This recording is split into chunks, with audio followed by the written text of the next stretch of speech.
Welcome to the Dhobi Ghat at Newslaundry. I'm Madhu Trehan. This is where we wash the news out with those on the inside, those on the outside, and those on the changing room fence. Today we'll discuss ethics and the news media, and in today's India, that is an oxymoron. Ethics and media, usually said with a question mark and a smirk. We'll also go over the hangama on censoring the internet as suggested by Kapil Sibal, the media's favorite whipping boy, as if that was even possible. But first, a little about what we're looking at. News. Who makes it? Loud, shrill, dramatic, boring, informed, simple, simplistic, clear, sensational, rational, etc. We'll talk to all your favorite news hounds. What makes Arnab so angry, Barkha so sensitive, and Rajdeep so shrill? And who's that on headlines today, the earnest pretty boy next door? Why do Times of India readers know that Ritik is called Dugu? And do readers of the Hindu really know more about farmer suicides? We spare no one, we hate no one, and we love no one because we say it like it is, without being bitchy, but we do have our likes and dislikes, which you will figure out as we go along. But let's start with what we have for you here, with who we have for you here. Welcome to Newslaundry. We're going to be bringing you discussions and critiques of the media, that is print and television. Today we're discussing ethics and corruption in journalism. We have with us Sevanti Ninan, Chief Owl of Hoot.org, actually more seriously, until very recently, the media critic at The Hindu. She has a huge following, I don't think she's aware of. Young people read her and respect her hugely. We have Vinod Dua, anchors and puts together his program Vinod Dua Live on NDTV every evening. Dilip Cherian, who's the image maker, if such a thing is possible in India, and his company's name is Perfect Relations. And I guess he's responsible for a lot of plants in the business, in our business, in journalism. And Indrajit Hazra is the Deputy Executive Editor of Hindustan Times. When I think the lines became blurred between editorial and market-driven copy, there was a time in the old days when I first started journalism, there was a very thick wall between editors and the advertising and the marketing division. They would not even speak to each other. They did their own jobs. The change took place in 1994 when Dilip left Times of India. And Times of India, the day he left, said that they would bring out the paper with just the business team, which they did successfully. And then started a policy of taking market-driven decisions, said editors are not important, journalism is not important. It was publicly known that the owner had great contempt and irritation with journalists and editors.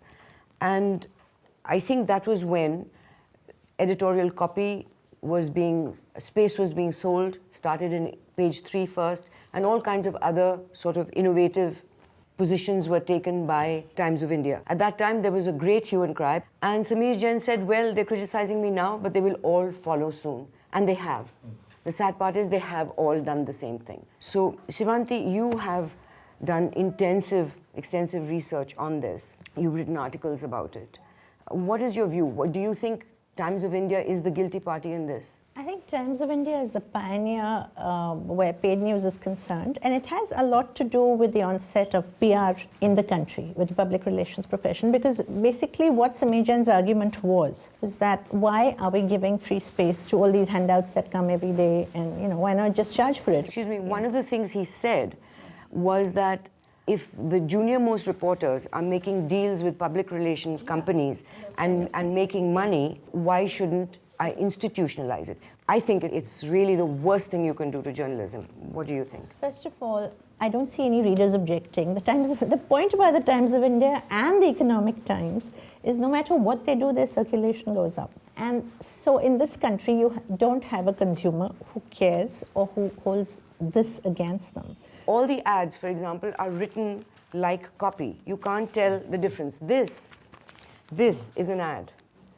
The font, the headline, is like editorial copy. And it's half a page. The average reader does not know that this is an ad. It looks like copy. But the non-average reader continues to patronize the Times of India also. I think they have the largest circulation in the world. Just to go back one step, I think what Sameer Jain saw was the huge influx of media which had begun around the same time. So he saw that people were going to take off little slices of business, and he wanted to get a stranglehold over the big chunk of business. And he said, how do I business of or any journalism. business? So how do I monetize all sources of revenue into a newspaper? Some of it, as you said, maybe because PR agencies were doing side deals, and at that time, to be honest, So does your company do I side don't, deals? I don't think side deals had come into journalism from the PR side in a big way. Yes, it was confined to the page 3 kind of journalists, where people doing, say, PR for a Brand. fashion house or for a brand were trying to pay off the photographer. What I call chicken shit amounts. They were really tiny amounts. Do you see that, Indrajit, in your paper, in Hindustan Times? I'd just like to ask a counter question. Was there a case at some point where the editorial weren't, I mean, for whatever reasons, they didn't care at all about the other side of the, you know? No, they didn't. There was a huge arrogance. Yes. When I started journalism, there was a huge arrogance that I mean, journalists had yeah. towards marketing and I think that still remains. I mean, it's almost like a street cred that you know, the guy. I mean, in my office, for instance, I would honestly say that there are some guys in the marketing who probably know more about the editorial side of the fence than the editorial side of the fence. So the Give me an example. Earlier, I think there used to be some kind of professional sense in which, you know, I decide to either put something as a lead, which was earlier not considered lead worthy, or an anchor.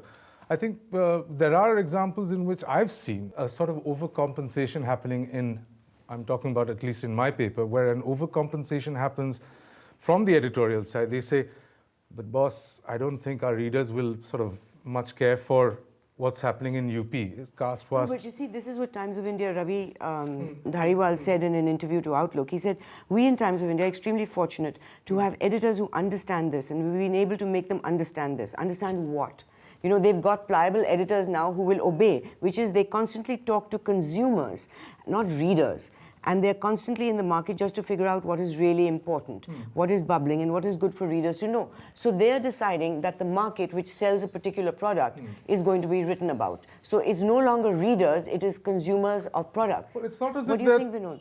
The word product came into being around that time only. The critical difference is that a newspaper is not only a product, it's a part of the political process also. And what you were saying earlier, it's not the arrogance of the editorial people, but sheer vanity and pomposity Of the editorial. of the editorial.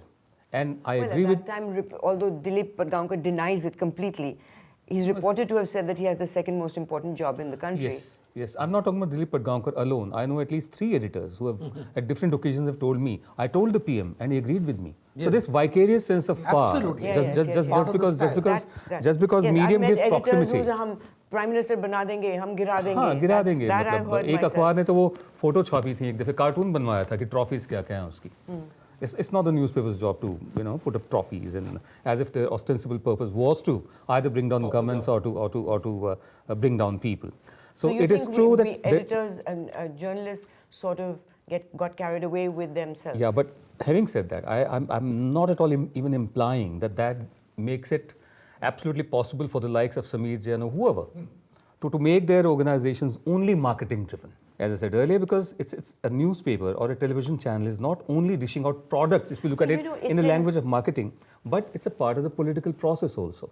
I'm not saying that you're making the viewer or the reader make up their minds for them, but at least you are providing a perspective. But you know, Vinod, I see it like this. Profit overrides the reason for being there. It undermines our own credibility. No, one line has to be drawn. Especially in the Hindi news media. I'm from television, I'm not from print, and I'm not a journalist also in the strictest sense of the term. I'm more of a commentator and telecaster, all right. In Hindi news media, I have seen that the Hindi news media is trying to proceed in 4 different directions simultaneously at the same time. A, they want to promote a cause. B, they want to spread Hindi. C, Nothing they want wrong to... with that. Huh? Nothing C, wrong with spreading Hindi. No, hang on. That's not corrupt. No. Your primary job is to give news, all right. This is your media job. Huh. So That's do a you media think- job. Hang do you on, think- let me complete. Okay. A, trying to promote a cause. B, trying to promote Hindi. C, trying to create literature. And D, news. So consequently, they are not moving anywhere because they're trying to move in 4 directions at the same time. Do you think that journalists should not get involved in any cause such as what happened in Anna's movement? If you are an activist, you are a party You're a part to that cause. How can you comment on it? But I think, I find it very difficult to sort of not comment on and basically take a line. Because I think the commentative part is also a part when of you the write an journalistic editorial part. part of That's it. it. That's the editorial part of The it. news those part are as your opposed beliefs. to. I'm talking about the news part. Those are your. What do you think, Sevanti? Do you think? What happened in, I mean, if you're talking about the Anna case, it's not just, it's the turning over of the entire day's programming in a TV channel to one to thing. What was Ramlila the slogan you grounds. said, So Vinod, that you'd was- invented? अन्ना हमारा नेता है, हमको ratings देता है. So, A.J. Liebling, a major writer in The New Yorker, said the function of the press in society is to inform, but its role in society is to make money. If it focuses only on making money, that's when, but as Sevanti said, it's very hard to argue with numbers. If you're making money and making people follow you blindly, then obviously there's nothing wrong with making money, right? Not Dilip, blind. I mean, Times of India still has the most extensive coverage of any newspaper, so they put money into their news gathering. Now, hang on. This is the point I was trying to make, that if you're trying to promote a cause and create literature and etc., why should I, as a publisher or owner of a channel, subsidize your existence, your activity? Yeah, When but the you- when your publisher primary very often function is to give subsidizes news. his own activities, Ah. his children's, or if he's like when Or his the Jains politics. were fighting a case, every day their front page had stories which were attacking the government for attacking Ashok Jain. Every day, in fact, I think H.K. Dua had a fallout on that issue. As in the case of media houses thereafter, in the case of the Observer, the newspaper itself became a weapon. Yeah. Because government was attacking you and all you had was a newspaper. So what did you attack with? So in a sense, that is when this whole business of views and news begin to collapse, because all you are left with this is this one battering ram with which government is hitting you, and you hit back at the government. And also the with news. corporates do control through advertising. If you look at Outlook, Outlook has got no advertising from the Tatas because of the Radia tapes. Correct. And I interviewed Vinod Mehta yesterday, and he said we're trying to make up because they are feeling the pinch, which means that the next time somebody or Vinod Mehta or any other editor has to publish a story, you do a certain amount of self-censorship, don't you? But there are a lot of cases in which I find a lot of newspapers especially being over-cautionary, and not from the editor downward, it's from the middle to sort of junior level. Like, are you sure you want to sort of write that story because maybe our paper's line is this? In your experience, have you ever been told to give clear political line on anything? Which I didn't agree with, or Yeah. I would say, yeah, once or twice. At the top of my head, I can think of one which involved, there was something about the BCCI in terms of whether it should fall under the CVC, I think. Because, I mean, there were some issues about whether the BCCI is RTI. a public... RTI. Yeah, RTI, sorry. Yeah, RTI, sorry. So that was a sort of... It's one of those Mahabharat two arrows and bhajam, and the editorial didn't happen. How difficult is it for you to plant a story? All you have to do is figure out who's taking a line and then see where that line is being taken and feed it and provide the necessary backup to make sure. So you don't actually go out and create a line.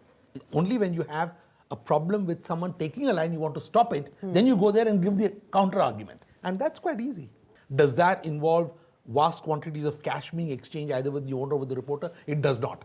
Does it involve information? Does it involve being a pest? Yes, it involves both. For example, FDI in retail. Okay, we were working with at least 3 of the large groups involved in pushing for FDI. At no stage was it required for us to plant stories in the media. All you needed to do was make sure that the issue was so big that whatever information you gave just got absorbed like a sponge.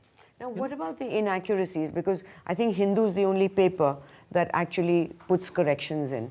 None of the other papers, and Amartya Sen has gone, sorry? Express does, yeah. Once in a while, does not that, every yeah. day. But Hindu does it every single day. I've seen that, I've been to the same press conferences, and there's an enormous amount of sexing up of stories, twisting of words, reporters not even bothering, forget about a tape recorder, not even bothering to write down a note, not taking notes at all, just making up as they go along, inventing stories, actually inventing stories. And Absolutely perfect fallow ground in which to plant. For good, For good or for bad. Well, one particular news channel actually said when Osama bin Laden was killed, one news channel actually wrote, Obama ke sir mein goli lagi. You see, they correct. Out here, there is so much of breathlessness, so much of paucity of time, and people who are handling the news content. I don't know whether they are fit to handle it. Yeah. In the Hindi news channels I'm talking about. What about the ones where now there's this new style of, like Arnab, for example, he takes a position and he goes after them like a bulldog. So you at least know where you stand with him. You know what you're watching. It's Yes. like Fox News. Yes. When news is being covered, you can say that just as you can look at print television and print newspapers and say that this paper endorses this party or pushes this one's point of view or whatever. I think you can say the same in television channels. What do you say, Dilip? The choice set between the English channels is very small, okay? You know what the voice of the Times of India is saying, you know what Headlines Today is saying, and usually they're not saying the same thing on the same subject. NDTV tends to take, I always feel, a more establishment view, okay? And it always has over the years. But when you move into the more vast hinterland of the language channels, that is when this whole issue of corruption, money, ownership, all of that ought to take place. Well, because there you can't make out, no? Yeah, Who's doing also- it? Why the Sun TV versus whatever other TV goes on in Tamil Nadu? It's impossible to make out. Also, the thing is that, say, as corrupt as other countries are in the world, one thing is that I think we've hit the depths in terms of journalism, because I don't know of any other paper that has a front page which is an ad. If that happened, there would be an uproar in other English-speaking countries. Whereas here, we sell our front pages to anyone. We even have one once where somebody fiddled with the logo. Can we get lower than this? I don't think as a reader or as a journalist, I'm going to be that sort of horrified anymore, at least. That's what I'm saying. Our standards have just No, gone to but what pot. I am still horrified after all these years, which happened much before the raps or whatever, is plain bad journalism. And this is the funny bit. I mean, it's not as if somebody said, take this wad of cash and do not report on it anymore or don't go beyond this line. They just are lazy. They just, even a plain guy, reporter who is supposed to move the story forward just decides not to. And Well, yesterday at this Indian Express Ramnath Goenka's Journalism Awards, L.K. Advani, in an intervention, said that, the subject was, do journalists need to have intellectual ability? And he said it's not a question of intellectual ability. What they really need to do is to be brave, to have courage, and to fight for the truth. Now, Sevanti, you resigned, I presume on principles, from The Hindu. I never worked for The Hindu. I gave up a column that I used to write for them for many years. Why did you do that? Because they censored the whole column, they dropped it. So this article was about Mukesh Ambani's investment into TV18. Yeah, and 2 days after that article was not carried, it happened. It happened. Yeah. So wouldn't it have been, I would have hoped that you would have stayed and fought within that system. There is no one to fight with. I mean, you're a columnist, you're outside. Mr. N. Ram does precisely what he wants. Tomorrow he's supposed to be stepping down. But Stepping down for 10 years. He's actually stepping down tomorrow. I'm yeah. not saying my column goes back. I'm just saying that there's no system that I'm part of. I'm an outside contributor. And that's not really the issue. The But that issue really is that exposes papers... the paper, doesn't it? No, It I'm exposes sorry, the but the paper. issue is that papers are terrified of the Ambanis. They don't even want to write about the Ambanis. That is the issue in this case. And the interesting part is that both the brothers actually don't advertise that much. So there are different dynamics at work over here. What do you think, Dilip? They matter a lot, there's no question. That's I've worked with the Ambanis, but I want to say that, the problem with clout is not with advertising budgets.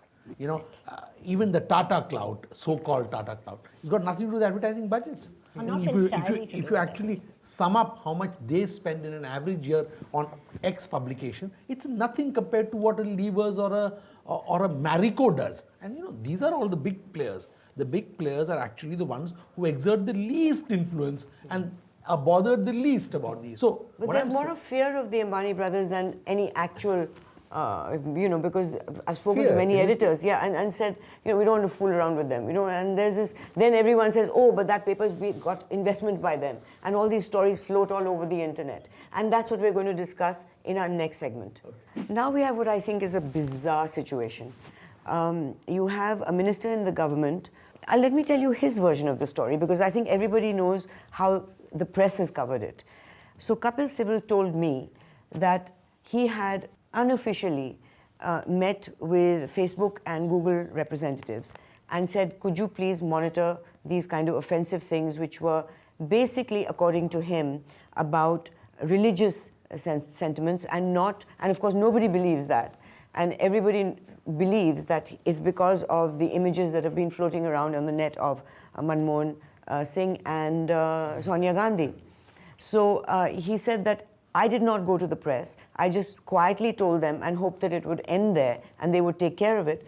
But what did happen, according to him, was that either Google or Facebook went to the New York Times correspondent and told them that this is what the Indian government is doing and they're going to be impinging on the freedom of speech, and the story blew up, and then he had to give a press conference and admit that yes, he did speak to them. And now yesterday we've had a ruling in the High Court, in the lower court, where the judges... They went and appealed to the High Court, Yeah. and the High Court upheld what the lower court did. And which begins me to suspect that I think that not only are politicians unfamiliar with Facebook and Google, I think the judges too are unfamiliar with Facebook and Google, because how can you monitor millions and millions and millions of sites? Sevanti, what do you think? You've written on Let's this. get the clear. What do we mean by the word monitor? The point is, if you want, what is the word? Filtering, or pre-censorship, or whatever. That's impossible. Okay. So I don't know what you mean by the word monitoring. Because the fact is, if you want to take down, I don't see why it's so difficult for Facebook, frankly, to take down what is offensive. They do that. Yeah. So if you complain the about reporting, Yeah. the reporting on this whole thing has been so poor that I don't know. Are we talking about the search engine in Google's case? Are we talking about Orkut, which is a different issue because they can take down? Facebook can take down. YouTube can take down. There are endless takedown requests that the government has. And the funny thing to me is that when the government of India gives Google, there have been takedown requests, large numbers, 250 last year on account of criticism. First of all, nobody makes it, we need transparency. What were those requests? Google won't tell you, the GOI won't tell you. But in that case, it's just making it very clear from the way the arguments are being framed, both by the minister in his press conference and by reporting thereafter, that you're talking across generations. People who are in that social space are using a different language. It is precise, it means certain things, it has to do with certain terminology, and taking down has a different connotation from filtering, from censorship, etc. And there is the old world lot who are all concerned about the law, violation. I remember the day, and I'm sure, Madhu, you remember the day when you took the first copy of India Today during the emergency for clearance from the police. From a guy, not from the police, there was Censor. a censor board, a guy called Mr. Depenna, who used to read every single word and stamp each page before we were allowed to publish. Okay, that was 1976. 75, 76. 75, 76. I remember till 1988. I used to carry a cassette to Doordarshan. Some moralist, some section officer who was a great moralist I used to also. carry news track. Every week it was done. And so from that situation, which is as recent as 1988, 89, 1990, suddenly we are confronted with a situation where a new animal, new creature has burst upon the scene. But they're all talking the same language. No, they hang on, still hang on. think they can sit and stamp. That's what I'm trying to say, because they don't know how to handle this new creature. There's so much of information now. Absolutely. They don't know how to handle it. So they fall back upon their old, trusted mindsets. Consequently, there's an upsurge of intolerance now. But I think at some level, what is happening is a lot of people are looking at, I'm talking about the government, I'm talking about people who are worried about this thing. They're looking at the Facebook in sort of old media terms, and not only in terms of how to deal with it, but also as the beast itself. So it's like, your daughter can wear a noodle strap at home, but somehow if she's on TV, it suddenly makes a huge Everybody's thing. entitled to make a comment. So, In some ways, they're looking at Facebook like a book to ban. Exactly. I mean, absolutely. I mean, I think they're looking at Facebook as a Fatwa online newspaper in which, you know, earlier on I used to be taught like whatever appears in the Statesman is the truth. So if I, Where did you grow up? Calcutta. Yeah. So you know, so I mean, the point is, it's a different kind of information / opinion sort of platform. But when I mean, the kind of stuff that appears on Facebook will not appear in a newspaper or a magazine, however funky it might be. It's actually very simple because I've seen it, friends have done this. When something offensive is written or factually incorrect, all you have to do is to send them an email and say that this is incorrect and say, I will take legal action unless you remove it or correct it. And instantly, within 12 hours, it's taken off. Right. So it's actually far more fair than in print, where you get an apology which is this small, where a journalist always says, if the person is so offended, I apologize, but I stand by my story. I love that. I stand by my story no matter how factually incorrect it is. Yeah. And I think in that sense, the internet is more accessible for Absolutely. complaints. Absolutely. Why didn't, for example, Kapil Sibal deal with it personally? Why didn't he just send an email saying that I find this image objectionable, please remove it? That's it. Why does it? Yeah. Why does it have to be the whole of Google and the whole of Facebook? See, upsurge of intolerance. Your chairman of the press council says, I will use danda. Now, what is this? He reminds me of my grandfather. He used to have problems with the kind of stuff I was reading and watching and all that. But I mean, he's just in a very sort of serious position. And I don't think, I mean, people should be listening to him that much. You didn't listen to your grandfather? No. Nobody listens to their grandfather about these things. He was comparing the lady in Big Boss, the porn star, to Mary Magdalene, and he was Jesus. Well, he should read. By virtue of making her Mary Magdalene or telling us not to look at her past, he's branding her. The girl is fine. I mean, she has no problems. I mean, so he's coming from a very really puritanical space. But obviously, clearly, the government has put him there to play the role. It's a good cop, bad cop. While Ambika Soni says, you know, we don't want to regulate, he says regulate. And it's just a matter of rattling everybody up. But nobody's getting rattled, they're just getting irritated. No, plus nobody's going to really say things against him. If he's saying things like nobody covers, you know, farmer suicide there, and I mean, he lines up these sort of things which you can't say, of course we don't want only that, because you'll seem like a, you know, what's a nice... nutcase newspaper. Yeah, a nutcase newspaper. So I think he's got this higher moral ground which nobody really is trying to sort of, I mean, they make fun of him, but I don't think... Yeah. No, but the other good part about internet censorship is that I have great confidence that this is a wonderful time because we are so incompetent, thoroughly incompetent. We won't be able to do that right. So you're bound to come a cropper. But Dilip, they do have a finger on the big switch. They could just switch it off. That is That frightening. would be Will they interesting risk to it? watch. I don't know whether anyone's going to risk Doing that. This, They lose- this they lose- wonderful they will liberal lose a country generation. of ours, Yes. which is being I- pitched. I- I mean, no. you can go. I don't know. I mean, Denials and bans don't work. I mean, they Especially don't really not in work in India. this country. And then there's, from their point Especially of in view, there's this thing Gujarat that it's also. only this educated lot which is a minority and we can still win the elections, so we can control these The people. poor are always with us. Yeah. Yeah. Which is a I mean, the whole Anna thing being a questionable. very middle class thing, and then it wasn't.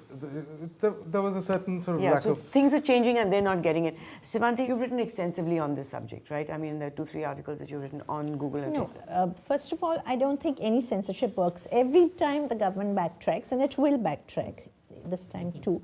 But we have to make a distinction between the government and the judiciary. The judiciary is making pronouncements. What the government did was before that.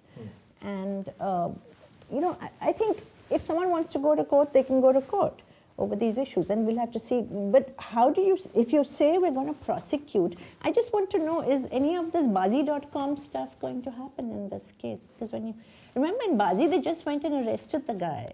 And he said, you know, you can't hold me responsible for what's coming on the thing. But I'm just curious as to what prosecute means. Because before there's a judgment, you prosecute. How does it work? Because, you know, it's in court. Then how do you prosecute right off? I think what it's doing is taking this as a one particular case. I mean, whether it's the...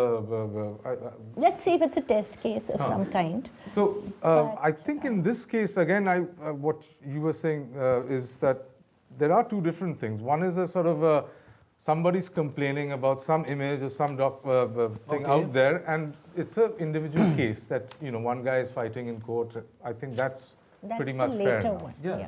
And the earlier one, I think, is basically, it's like It's the contraception. provocation, It's which allowed essentially sort of before anything happens, let's do something to not make it happen, which A is, well, physically impossible, Difficult, and B, mentally stupid.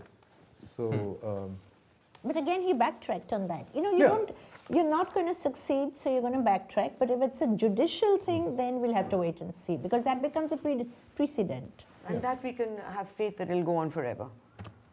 But supposing they fast track it and they do rule against, then you have a negative precedent, which is not a great thing. I feel that bans, etc., they don't work in this country, whether it pertains to information or it pertains to whiskey. Like Gujarat has a parallel economy of booze running into thousands of crores of rupees right under the nose of Narendra Modi, started by Morarji Desai. All right. So it doesn't work. It doesn't work. Dilip? Absolutely not. It doesn't work, as I said, in terms of India's self-image, or what India thinks or wants to tell the world it is. And I think it doesn't work in terms of generations. well, I think it won't work, but particularly on the internet sort of issue, because, I mean, it's that cliche, it's like, you know, the volume, the quantity has a quality of its own. In the case of, I mean, let's say if there's an article which is coming out in a newspaper, you can black it out. If it's a book, Salman Rushdie's Satanic Verses, you can dredge it up from the past.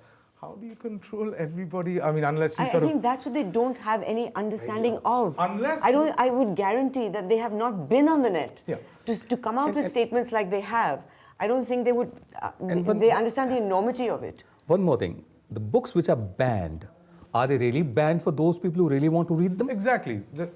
As whiskey, you know, is it really banned for people who want to drink it? That's right. Exactly. You know, I mean, there's a parallel demand supply. Let's put it that way. Freedom of speech, or the curtailment of it, has raised its head many times in India, and we've always won. You watch, we're watching. News Laundry.